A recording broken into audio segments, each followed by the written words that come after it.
Merci, Monsieur le Président. Monsieur le Président du Conseil exécutif, chers collègues, ce lundi 22 février au matin, une vingtaine de jeunes militants se sont introduits dans la préfecture d'Ajaccio afin de faire respecter les droits de Pierre-Alexandre et d'Alain Ferrandi. Entrés de manière pacifique, ils ont rencontré le préfet de police pour faire valoir leurs revendications.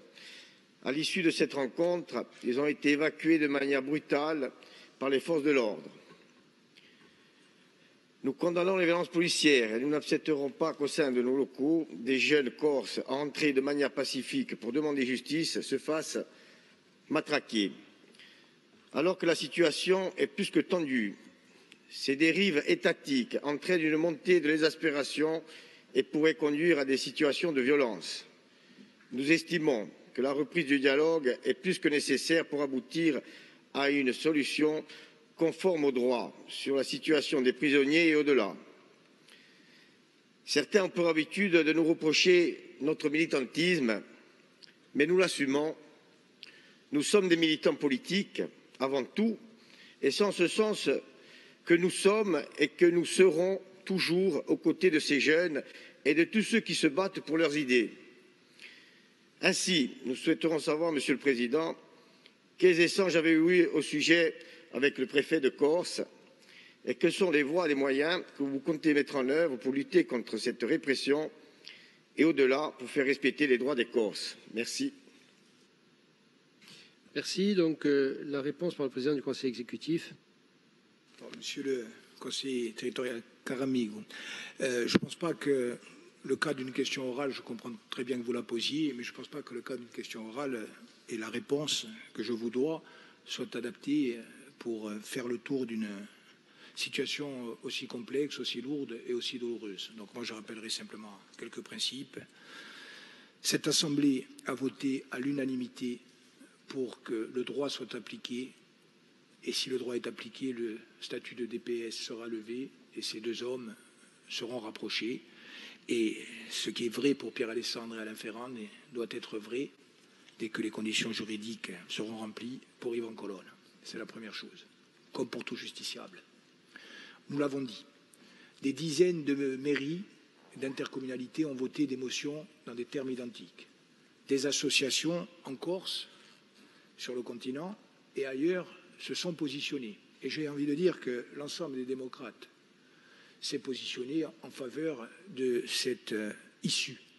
Et je rappelle que le président de la République lui-même, lorsqu'il était candidat, a pris des engagements, non pas avec la représentation élue de la Corse, non pas avec le président de l'Assemblée de Corse ou le président du Conseil exécutif, ou avec la majorité nationaliste, mais il a pris des engagements avec les familles de ces condamnés et avec les associations qui les soutiennent, qui l'avaient rencontré. Donc, moi, ce que je dis, c'est que ce que nous devons faire, c'est que le droit s'applique et s'applique le plus vite possible. Ensuite, de façon très claire, mais ça a été dit par les jeunes eux-mêmes,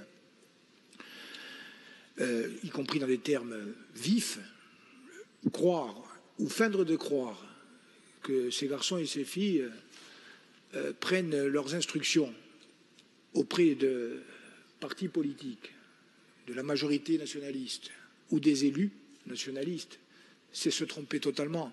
Et je m'adresse notamment à l'opposition parce qu'elle a eu des communiqués qui tendaient à aller dans ce sens. Vous savez très bien, parce que la Corse est la Corse, vous savez très bien que cette décision qui leur appartient et que nous respectons et que nous soutenons en son principe, ils l'ont prise seuls et sans nous en informer. Troisièmement, je vais vous le dire aussi là, très sereinement, personne, et surtout pas vous, ne pouvez croire ou faire semblant de croire que nous souhaitons instrumentaliser les jeunes ou les moins jeunes, leur colère, leur sentiment de révolte. Personne, et surtout pas vous, ne pouvez croire ou faire semblant de croire que je souhaiterais, que je soutiendrai ou que même que j'accepterai et cautionnerai un quelconque retour à la violence politique. Toute l'histoire de mon engagement en tant que militant, en tant que responsable ensuite, en tant qu'élu, a été précisément de m'engager, et notamment auprès de ma propre famille politique, pour qu'il n'y ait pas d'autre chemin que celui de la démocratie. et je le dis et je le répète, il ne peut pas y avoir, quelles que soient les injustices, quelles que soient les attitudes, quelquefois vindicatives, inexplicables, même malheureusement haineuses vis-à-vis de la Corse, des Corses ou des nationalistes, il ne peut pas y avoir de retour en arrière.